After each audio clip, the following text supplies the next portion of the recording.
Nellore municipal office ఎదుట సచివాలయ ఉద్యోగి రావెల్ల భాస్కర్ ఆమరణ దీక్ష చేపట్టారు.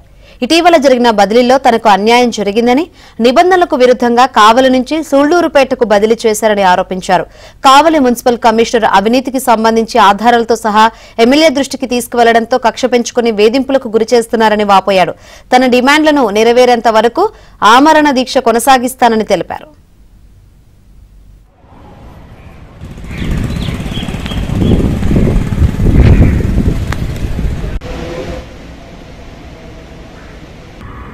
సెక్రటరీగా విధులు నిర్వహిస్తున్నాను.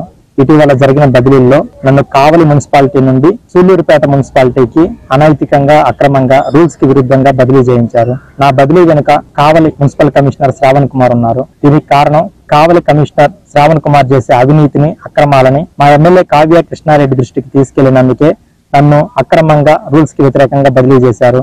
ఈ కావలి కమిషనర్ శ్రావణ్ కుమార్ చేసే అవినీతి ఈ మధ్య ఒక బిల్డింగ్ అప్రూవల్ కోసం 3 లక్షల రూపాయలు లంచం వసూలు చేశాడు.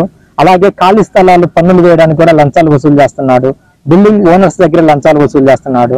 ఈ బిల్డింగ్ ప్లాన్ కోసం వసూలు చేసిన 3 లక్షల లంచం వసూలు చేశాడనేసి ఆధారాలతో సహా మా కావలి ఎమ్మెల్యే కృష్ణారెడ్డి గారి దృష్టికి తీసుకెళ్లారనేసి నన్ను అక్రమంగా బదిలీ చేశాడు.